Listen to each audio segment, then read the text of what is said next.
Welcome back, welcome back, welcome back. Today we have it's a very special episode, man. Today we have Representative Angie Nixon on with us today. Representative, how you doing today? I'm good. I'm good. Can you see me? I know your screen went black. Oh Lord, hold on. Yes, ma'am. Jesus. Let me figure this out. I am getting to be a little older. Hold on. I don't know what just happened. I tried to share it myself. Oh my gosh. Oh my gosh. Give me a second. Yes, ma'am. Hold It's all on. good. What is happening? Oh no. This is awful. Oh gosh. There we Okay. go. I'm sorry. I am Yes, so ma'am. sorry. I am No, it's so all. Hey, it's all good. Oh Lord, and it did it again. Hold up, hold up, hold up. How do I exit this thing? Okay, whatever. Can you see me? All right. Yes, So ma'am. first of all, I am an older millennial, y'all. And so I apologize. I am not as tech savvy as I used to be because they coming out with all these different things. So I apologize. It's all good. It's all good. That's what smoke screen is all about, man. We do things off the cuff on here, man. We don't have any script. We just go by how we feeling for the day. But No, for sure. yes, man. How was your weekend?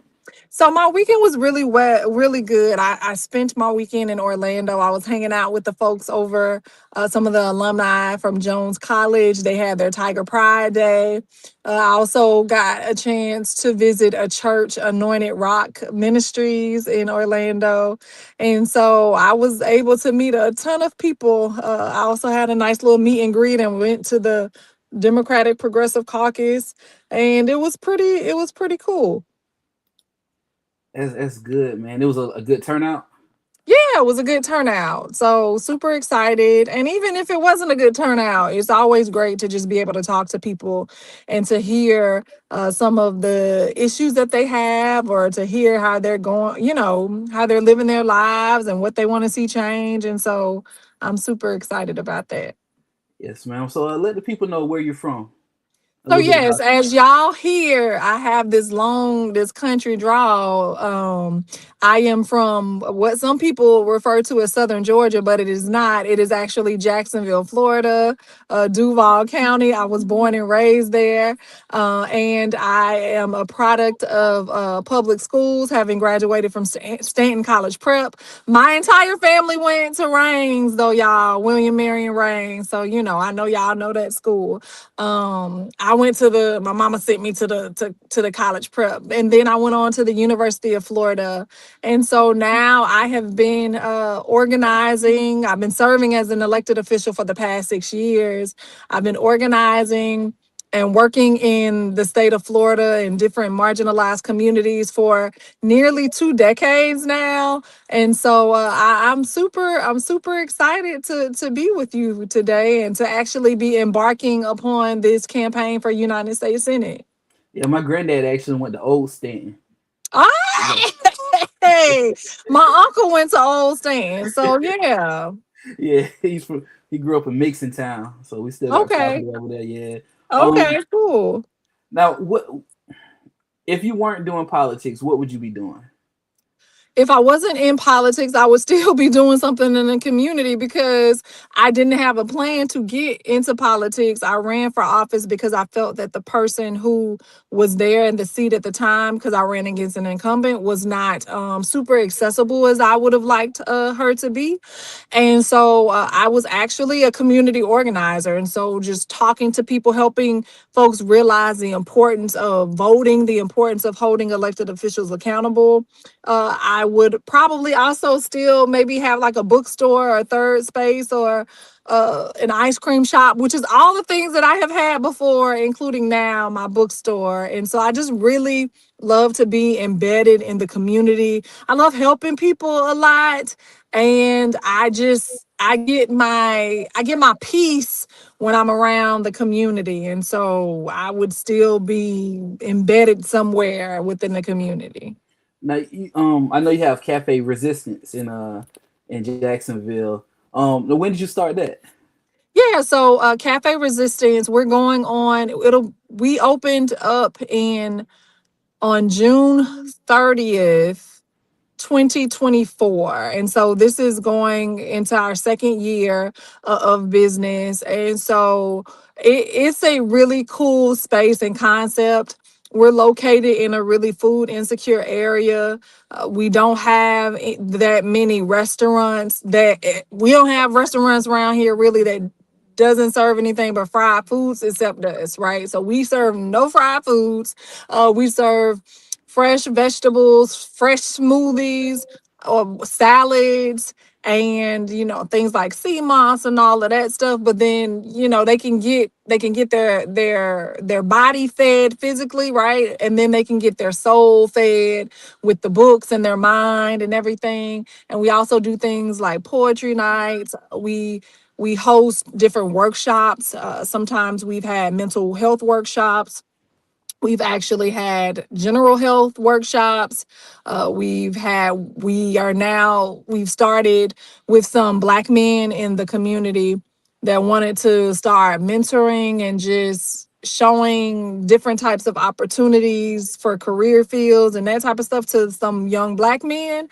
And so we started doing that recently, and it's been going well, and we're continually expanding. And so this is just a safe space. I'm literally sitting outside of it right now, in my car. And they have tutoring going on right now, free tutoring. And so it's just a really cool place to be a part of. Now, with Jacksonville being such a diverse place, why is it in a diverse community? Why is it important for you to not only reach our people but everybody, the whole community? I mean, it's really important to reach everyone because we're all hurt. A lot of us are hurting, right? Like a lot of us, all of us, I would say, especially the folks who are hardworking and not a part of like this really ultra rich class of folks. We're kind of being, I will say, screwed a little bit by the folks who are in power and who have all this money and basically want us to work long hours for very little pay. And so I just believe in equity and equality. I believe that everyone should have the opportunity to be healthy, to be prosperous and safe. Um, Even folks who are rich, right? I believe everyone should have that. The problem is I don't like when folks exploit folks. And oftentimes what I have seen and witnessed is that these really, really super rich people are exploiting their workers and don't want to pay them living wages, don't want to allow them to go on breaks, and are actually funding the people who are pushing these policies that are attacking programs and resources that would benefit hardworking people. And so there's this notion and this thought by some people that think there's not enough to go around. There's like this scarcity mindset, but there is enough to go around if folks stop like hoarding it, right? And not only that, but I just really wish we could get away from the idea and the concept that you only have value if you work. Like you're valuable regardless. And the fact that some people just may not want to work like super super hard all the time, right? And nothing should be wrong with that. Like we should not be having kids so that they could just go to work, right? Like we have kids because we want to continue our legacy, because we have kids out of love for our partners. And but right now, what we're witnessing is people are now living only to work. We're not working to live. It's the opposite. And I don't know about you, but like, I don't think that's why God put me on this planet is just to work. And so that is why I am trying to shake things up a bit. I say that to my wife all the time. I know it's something more on this earth than just work. God didn't put us here just to. I mean, we do. You earn by the sweat of your brow, but not every just all day work, work, work. And it seemed like you said, the other side they just have babies to work. Everybody, you just if you can't work, then you no good to society. What are you to Yeah, society? Yeah, right. it. It doesn't make any sense. Now, I asked Nikki Fried this. She gave me her answer, but what do what do you think they think on the other side? On like your Ashley Moody sides. What do you think their thought process is? Like, do they actually believe what they're saying, or are they just following orders? So I honestly believe that the other side is fearful. You know, you're fearful of things that you don't know, right? And they Hmm. have not gotten to know us. And then also, you are fearful if you treat someone bad, and then if you feel like they're about to come into power, you're gonna be afraid because Yeah. you're like, oh man, are they gonna be vindictive? Are they gonna like return that negative favor that I did? You know, are they gonna treat me like I treated them? And so that is how the other side I feel is feeling right now because they have attacked our communities for so long and even recently, like really, really like hard and just being cruel. It was like cruelty is the point. And so now, right, that they realize that folks are starting to wake up and starting to come together and push back against the lies and the rhetoric and the cruelty and the hatefulness. And they're like, oh man, like this may not be good, you know? And so that's why we see such a rise in these, like, they're enhancing penalties. So instead of felonies being like $400, now if you steal something more than $40 off someone's porch in the state of Florida, it is now a felony. um and now there's this big push to make sure you can't remove monuments. Why would you want to keep a monument up of someone that lost and that tried to divide our country, that were like they were traitors? Like they were traitors. Why would you keep a monument up to commemorate that? And then like why would you put up highway markers and try to have a national day of a day of remembrance for someone like Charlie Kirk, who Ooh. talked really negatively about black people and Jewish people and members of the LGBTQ community?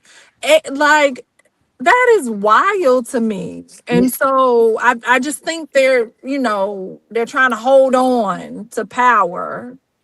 You and Representative Gant, well, y'all. I was sitting at my. I work for the state. I was sitting at my job, just smiling. I had to just sit back for a while. When they did the Charlie Kirk, then y'all came back. They took a little break. Then y'all came back with some more. Why don't we have a Remembrance Day for them, for these people? Exactly. It's wonderful, wonderful, man. But let's get into some of these bills. Now you had House Bill 677, the Freedom to Learn Act. Can you speak a little bit about that bill? Yeah, so just wanting to make sure that we are teaching things like true and accurate history, whether that is from members of the LGBTQ community or Black people or Asian folks or Latinos or Muslims or Jewish community. Right now, what we're witnessing is that there's a lot of disinformation. Meaning it's not misinformation, it is intentional that they are spreading some things that are not truthful. And that is the same thing that is happening, in unfortunately in some of the schools. And so we want to make sure that our children have the freedom to learn, like, truthfully, factually. And so that's what that bill is about. It would basically kind of repeal some of the things that have been pushed since there's been an attack on woke here in the state of Florida these past few years. Yeah. Now, when wh- when you're forming these bills, are you thinking about their next move? Like, what are they on the table? What do they have on the table to do next? While So, you're formulating that? yeah. So honestly, I don't just come up with bills myself. I allow members of the community to come bring me bills, or we have conversations about certain things and issues and concerns that people are having. And that is how I craft my bills and my legislation. I like There's nothing that's just for Angie, right? This is all community centric. And all of the bills that I have ever received have come from the community because I work for y'all. Like this isn't about me, right? And yes, I do have a vision for this state and this country. But of course it hinges upon what the community wants and needs. Yeah, I was telling my wife we were driving down to Central Florida, and I was saying, well, it seems like the Republican side they stay up in Tallahassee, where I'm at. It seems like they stay a lot South Florida, and the Central Florida area. But it seems like I know I'm following you on social media, so I know you've been driving around the state asking questions to the community. Do they do that? Like travel to the rural counties to ask? No, they do not do that. And it's funny because I've also been talking with not just Democrats, but actually like Republicans and NPAs, and it's the same thing. They say that they can't get their elected officials. They don't return phone calls. They don't respond to emails. They don't show up to town hall meetings. They never see them unless they're a Republican. That's what some of them said. They only had town hall meetings for Republicans, and that's not right. All my stuff is open to the public. I don't get it. Now, House Bill 419, the Visible Act. Now you were down in front and center. A lot of y'all were down in front and center when Alligator Alcatraz started last year. How does this with ICE going around the state and going around the country? How does this bill help the community with the Visible Act? Yeah, so I think it's important to know that you cannot have public safety without public trust. And I can't trust y'all if y'all feel like y'all have to hide y'all face.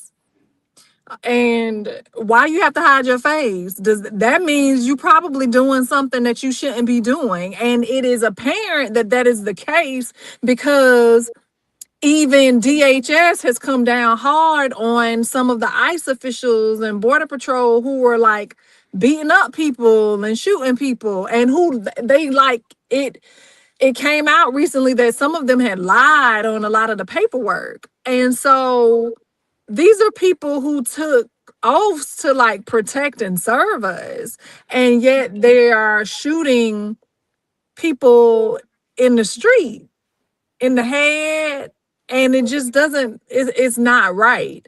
And so what this bill would do it would require them to be unmasked and have their name or their badge number visibly identified on their attire, their uniform. And so, what that does is that creates a level of accountability and it causes folks to just make sure that it causes the the law enforcement officers to be, cognizant that they got to treat people the right way. And it also just allows the community members to know who's in their community, right? And Yes, ma'am. so it's a win-win. And then also there was some reports that came out that there were some people who were getting kidnapped and sexually assaulted by folks who were posing as ICE. And then, Brandon, we are in a stand your ground state.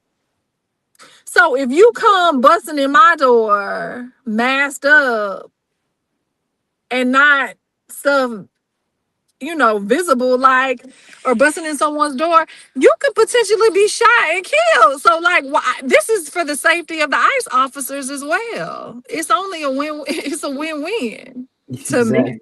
Exactly. To me as well. That's a caveat that they haven't. I don't think they thought about it, but they're just waiting on, I guess, what the prosecution will be if it does happen. I hope it doesn't happen. But can you explain what a U.S. senator does? Because that's what you're running for. Yeah, so a U.S. senator is someone that legislates and actually writes laws on the federal level. They also, you know, are supposed to be one of the checks and balances to the president. And right now, our U.S. senators have basically been giving Donald Trump like rubber stamping everything that he says. And so they are the ones who have Ashley Moody, who was appointed and not elected. And I'll be running in against her in November, prayerfully for this special election. Like she voted to not extend the ACA subsidy so people could have affordable health care. Ashley Moody continually like voted to harm people as it relates to with this government shutdown and everything. Ashley Moody is now she filed legislation to, what is that act called, the Halo Act, so that people have to stay 50 feet away from law enforcement officers if they're making an arrest or something. And that is because they don't want people to videotape law enforcement officers, and she wants to basically allow them to be vigilantes and do whatever it is that they want to do without accountability, without transparency. And so she's doing a horrible job. I, on the other hand, would make sure that I am focusing on expanding access to healthcare, right? So that folks can have it and not have to worry about going into debt. Did you know that the number one reason and cause for bankruptcy is medical debt? Yeah. And not only that, but also looking at early childhood education. Like we need to make sure that we are fully funding early childhood education, not just for low income workers and folks, but also like hard working people, because daycare is a lot. I have a child in VPK and I'm paying $1,000 a month. And so I can only imagine how much it is if you have a newborn child or an 8-week-old child that you have to put in childcare because you got to go back to work. Some people decide not to go back to work because it's cheaper to just stay home with their child. And then that at times that does not do very well for the mom's mental health. And then also like sometimes like, or the dads, and sometimes the parents are not as well equipped to educate their kids properly. I know I struggle with homework. 1 + 2 is what? And then you take away, if Johnny had 5 apples and you take away 3, like you just leave that to the people that's like that are qualified and educated on that, and just let me come home and supplement, right? Yes, And ma'am. so you want our kids to start out ahead of the game and not behind. You want to allow parents to be able to go to work.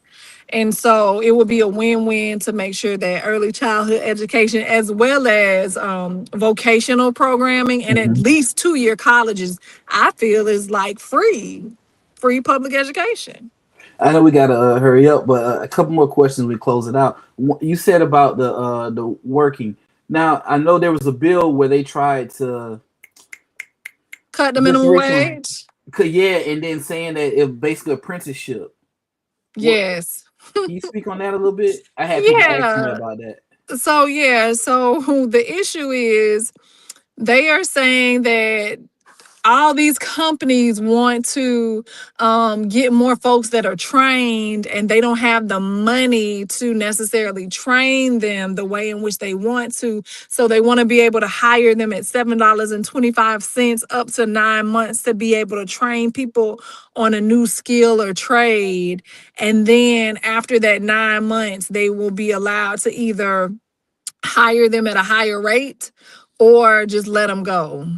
Now, listen, you We should know, not be training nobody at $7.25 an hour. we know what's gonna Like, happen with that. listen, they are going to just have all the starting jobs at 7.25, and they're like, but the person has to sign it. They have to sign a waiver.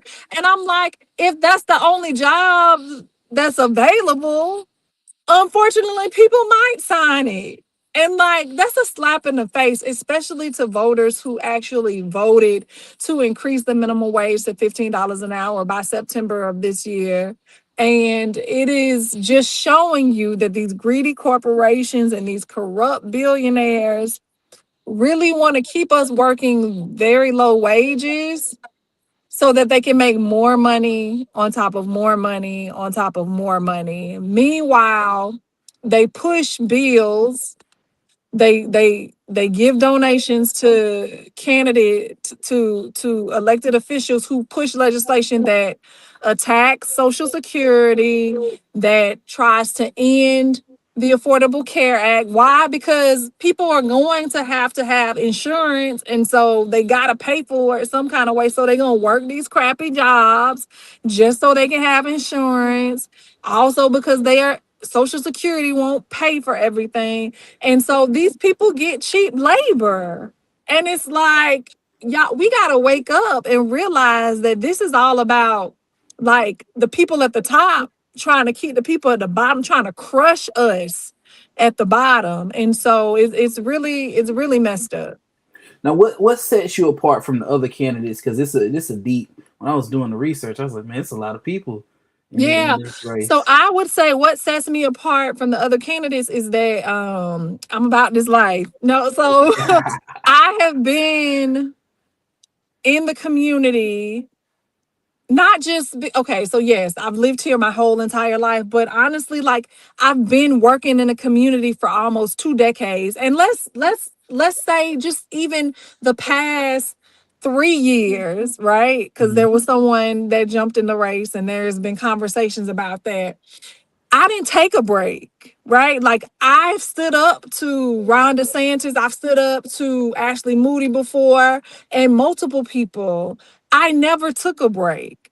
I showed up when people needed me the most. Right now, the most harmful, cruel things are happening. And I didn't just pop out of nowhere and say, hey, I want to get involved. I have been here. I have showed up and spoken out and fought hard, even when it is not politically expedient for me, even when it has jeopardized my life, my family's life, my career, my legislative career, all because it's the right thing to do. And that is who I am. And so people will know what they get if they elect me. I am not someone who is going to be wishy washy. Do I believe that people can evolve? I do. And but I am someone who is a fighter, but also someone who believes in leading with compassion and leading with dignity and treating people with dignity and honor and respect. And so I think that is what sets me apart. Granted, all of us on the Democratic side would be a huge step up from Ashley Moody. But I think that I am the best fit for this job. Not only that, I've already been doing the job a little bit because I get a lot of people who call my office because they can't get Ashley Moody. And so we got to work on connecting them to federal resources and agencies because she won't even return their phone calls. Now, our community, we tend to kind of shy away from voting. How important is this election? Because we got the governor election race too. How important is this year for Florida? So this year is super important for Florida, not only for Florida, but for the country. If we win this US Senate seat, we can work towards getting the we can winning back in DC, right? We can take control of the Senate and the House if we win some of these races here in Florida. And that means, right, that means we can make sure that we can stop the attacks on DEI. We can make sure that we are fully funding public education and fully funding Social Security and fully funding the VA and all these agencies that help people, that help seniors and help veterans that right now they're understaffed. And so people aren't even being seen the way in which they need to be seen. And then there's so much money that comes from the feds that helps with our roads and our education system and helps with like housing programs and just helps keep our country moving. And unfortunately, like that stuff is being cut off so that Donald Trump can make his friends and family richer. And it's so interesting when you really dig deep and do the research in regards to where this money is starting to be funneled at and who's getting all these no bid contracts and that type of thing. Like Elon Musk, yeah, he didn't technically get a paycheck when he was leading Doge, but he wound up getting contracts for his different businesses, and now he's almost a trillionaire. Like a trillionaire. Let that set in. He will become the first trillionaire. He's trying to become the first trillionaire. Meanwhile, many of us don't even have a savings account or money in our savings, or let alone a 401k or money in our Roth IRA. And we are struggling making ends meet because, again, these rich people like your Jeff Bezos of the world and your Elon Musk are only looking out for themselves. And Donald Trump and Ron DeSantis and Ashley Moody and Governor and Rick Scott, they ain't governor no more, but the Yeah. other senator, like they're only looking out for themselves and not the people of this great state of Florida. And so I'm tired of that. And I feel like the majority of people are tired of that. And if you want something different, we gotta send people who it ain't been like that, who ain't never been up there like that, up there, right? Like I am a different type of candidate, a different type of an elected official. If you want something different, if you want someone who is only beholden to working families and hardworking people and low income folks, like if you want that, then you will send me to DC. I honestly, like, I work for y'all. I want to make you all happy. I don't want to lose my job. Like, I want to do a good job, right? And so we need to send people like that to DC and Tallahassee and to these, to these local municipal governments, um, because they want to do what's right, not that they feel like they better than everybody else and like they know more and they should decide. No, I believe that hardworking people should determine and should shape what their communities and what their economies should look like. Yes, ma'am, man. You are the face. I've been following this session for the past what? How long DeSantis been in there since 2018. 2018? So since 2018, I've been following it very close, and you have been you the face of Florida to me. If you Oh. when you win, you'll be the face of Florida up in the Senate. Now, where can the listeners follow you at? How can they contribute to you? Where are you gonna Yeah, be for at? sure. So folks can follow me on social media, Angie for FL for Florida. That is me on everything, Blue Sky, Instagram, Facebook, TikTok. I am Angie Nixon on X. But also I need people's help, right? I need y'all to volunteer and I also need you all to donate to my campaign, angienixon.com. This is a grassroots, people powered movement, and we are used to being outspent. 5 to 1. I've won before, but I really need people to lean in and to help us to win this thing. So we have payment plans. You can pay $5 a month. I would like you to give $50 a month. That would be amazing. $100 a month, or you can max out at $7,000. All the things, but we do have payment plans. I'm super excited and I look forward to being Florida's next US Senator. Yes, ma'am. When I press end, we'll talk for very briefly when I press end stream. But I want to thank y'all for listening to Smoke Screen. I'm telling you right now, if you follow me on social media, you've been seeing I've been talking about Representative Nixon, Driscoll, Representative Driscoll, Rayner. All y'all are doing a tremendous job. Her name is slipping my mind, but she's from Gant, Gant, and she's from Jacksonville too. Senator Yep, Tracy she's Davis. doing a great job up there too, man. Great job up there too. But I appreciate y'all for listening to another great episode. Hopefully, we can have you on again, Representative Nixon, when it's closer to the election. Thank you for having me, Brandon. Shout out Anytime. Smoke Screen Podcast. Appreciate it, man. Appreciate y'all for listening once again, man.